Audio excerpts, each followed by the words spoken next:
Hi hello എല്ലാ nursing സഹോദരി സഹോദരന്മാർക്കും നല്ല നമസ്കാരം.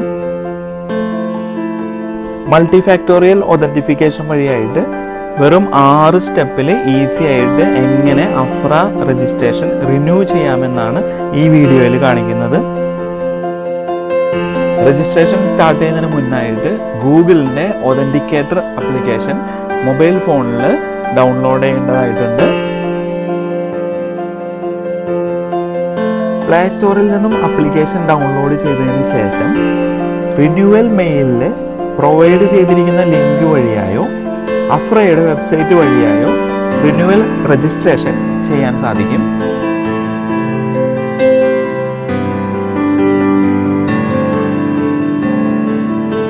അഫ്രയുടെ വെബ്സൈറ്റ് ഓപ്പൺ ചെയ്തതിന് ശേഷം login to my AHPRA portal ഡാഷ്ബോർഡിൽ ക്ലിക്ക് ചെയ്തുകൊണ്ട് താഴെ സ്ക്രീനിൽ കാണുന്ന ലോഗിൻ ലിങ്കിൽ കയറി യൂസർ നെയിമും പാസ്വേഡും ടൈപ്പ് ചെയ്യുക.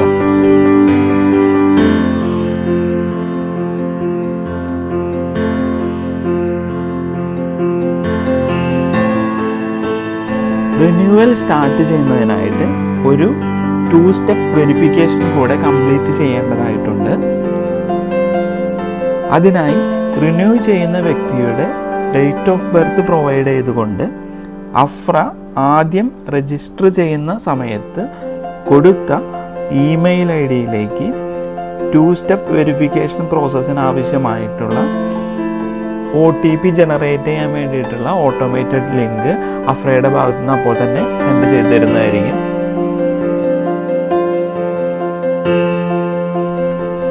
ഇമെയിലിൽ ലഭിച്ച ലിങ്ക് ക്ലിക്ക് ചെയ്ത് കഴിഞ്ഞ് കഴിഞ്ഞാൽ ഒരു QR കോഡ് ഓപ്പൺ ആയി വരും. നേരത്തെ നമ്മൾ ഫോണിൽ ഡൗൺലോഡ് ചെയ്ത ഗൂഗിൾ ഒതന്റിക്കേറ്റർ വഴി ഈ QR കോഡ് സ്കാൻ ചെയ്ത് കഴിഞ്ഞ് കഴിഞ്ഞാൽ താഴെ പ്രൊവൈഡ് ചെയ്യേണ്ട OTP നമ്മുടെ ഫോണിൽ തെളിഞ്ഞു വരും.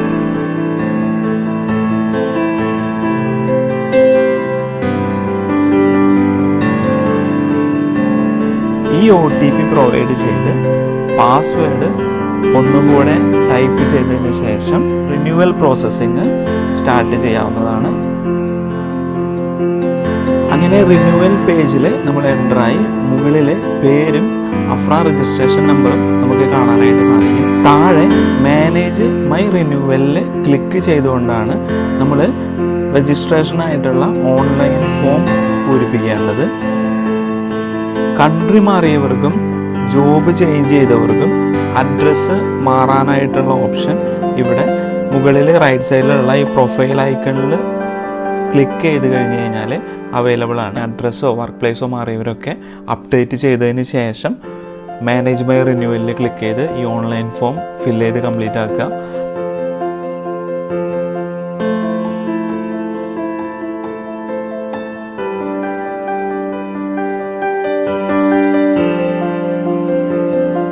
പതിനെട്ട് സെക്ഷനിലായിട്ടാണ് ഈ ഓൺലൈൻ ഫോം ഫില്ല് ചെയ്യേണ്ടത്. ഇത് ഓരോ വ്യക്തികൾക്കും ഡിഫറെൻ്റ് ആവാൻ സാധ്യതയുള്ളത് കൊണ്ട് ശരിക്കും വായിച്ചു നോക്കിയതിന് ശേഷം മാത്രം നെക്സ്റ്റ് ബട്ടൺ അമർത്തി മുന്നോട്ട് പോവുക.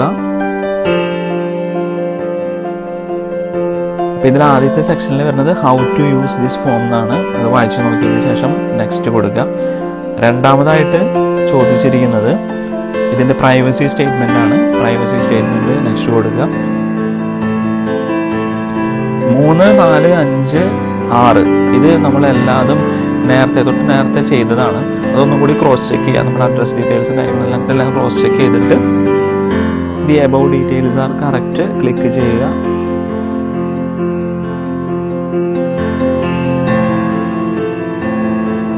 അപ്ഡേറ്റ് ഒന്നും വരുത്തിയിട്ടില്ല എന്നുണ്ടെങ്കിൽ നോ കൊടുക്കുക.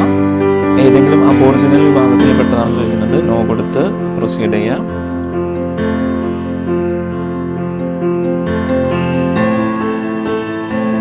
അടുത്ത രണ്ടും ക്രിമിനൽ ഹിസ്റ്ററിയാണ്. ഓസ്ട്രേലിയൻ ക്രിമിനൽ ഹിസ്റ്ററിയും ചോദിക്കുന്നുണ്ട്, ഔട്ട്സൈഡ് കൺട്രി ക്രിമിനൽ ഹിസ്റ്ററിയും ചോദിക്കുന്നുണ്ട്. നോ കൊടുത്ത് പ്രൊസീഡ് ചെയ്യാം.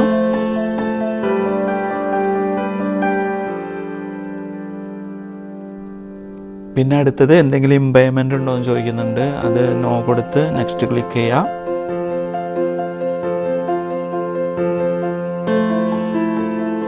അടുത്തത് കംപ്ലയിൻസ് ആണ്. ഏതെങ്കിലും നഴ്സിംഗ് രജിസ്ട്രേഷൻസിൽ നമ്മുടെ കംപ്ലയിൻറ്റ് രജിസ്റ്റർ ആയിട്ടുണ്ടാവുമെന്നാണ് ചോദിക്കുന്നത്. നോ കൊടുത്ത് നെക്സ്റ്റ് ക്ലിക്ക് ചെയ്യാം.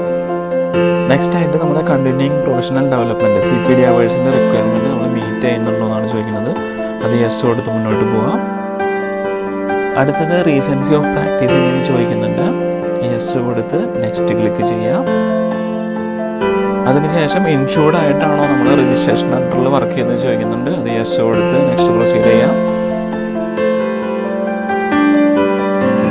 എക്സ്പോഷർ പ്രോൺ പ്രൊസീജിയേഴ്സും യെസ് കൊടുത്ത് തന്നെയാണ് പ്രൊസീഡ് ചെയ്യേണ്ടത്.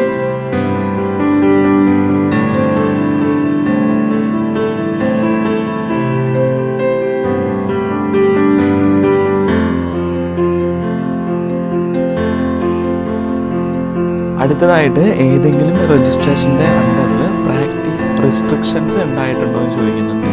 അവിടെ നോ കൊടുത്ത് പ്രൊസീഡ് ചെയ്യാം. അടുത്തത് ബില്ലിംഗ് പ്രിവിലേജസ് ആണ്. അവിടെയും നമ്മൾ നോ തന്നെയാണ് കൊടുത്ത് പ്രൊസീഡ് ചെയ്യേണ്ടത്. അടുത്തത് ഡിക്ലറേഷൻ ഫോമാണ്. അത് വായിച്ചു നോക്കി കൺഫേം കൊടുത്ത് നെക്സ്റ്റ് പ്രൊസീഡ് ചെയ്യാം.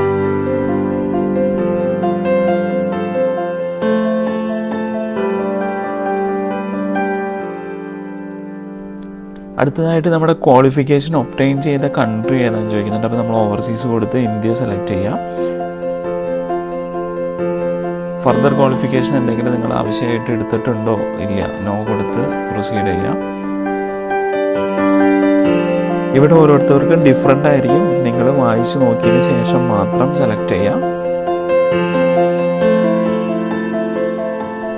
ഓസ്ട്രേലിയയിൽ വർക്ക് ചെയ്യാനായിട്ട് ഇനി ഫർദർ സ്റ്റെപ്പ് നിങ്ങൾ എടുക്കാൻ ആഗ്രഹിക്കുന്നുണ്ടോ എന്ന് ചോദിക്കുന്നുണ്ട്. യെസ്. ഏതെങ്കിലും ആദിവാസി വിഭാഗത്തിൽപ്പെട്ട ആളാണോ, ഒറിജിനൽ ആണോ എന്ന് ചോദിക്കുന്നുണ്ട്. നോ കൊടുത്ത് പ്രൊസീഡ് ചെയ്യാം. ടെമ്പററി റെസിഡൻ്റ് ആണോ, നോ.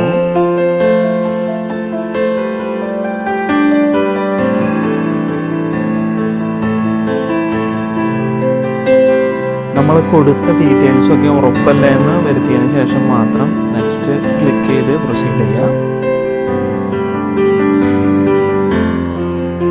അപ്പോൾ ഈ 3 സമ്മറിയും ക്ലോസ് ചെയ്ത് കഴിഞ്ഞ് കഴിഞ്ഞാൽ നമുക്ക് നെക്സ്റ്റ് നമ്മുടെ പേയ്മെൻറ്റ് സെക്ഷനിലോട്ട് കടക്കാനായിട്ട് പറ്റും.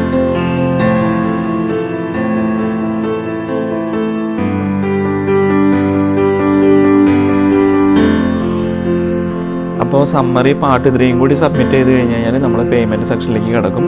ഓസ്ട്രേലിയൻ ഡോളർ 185 ആണ് നമ്മൾ അടയ്ക്കേണ്ടത്. അപ്പോൾ നിങ്ങൾ ഏത് കൺട്രിയിലാണ് ഉള്ളതെന്നുണ്ടെങ്കിൽ അവിടുത്തെ കൺവേർഷൻ വെച്ച് നോക്കുക നമ്മുടെ അക്കൗണ്ടിൽ നിന്ന് എത്ര എമൗണ്ട് കട്ടാവുന്നുള്ളത്. പേയ്മെൻറ്റ് സക്സസ് ആയി കഴിഞ്ഞ് കഴിഞ്ഞാൽ മൈ ഡാഷ്ബോർഡിൽ പോയിട്ട് സർട്ടിഫിക്കറ്റ് ഡൗൺലോഡ് ചെയ്തെടുക്കാവുന്നതാണ്. വീഡിയോ എല്ലാവർക്കും ഉപകാരപ്രദമായി എന്ന് വിശ്വസിക്കുന്നു. നന്ദി, നമസ്കാരം.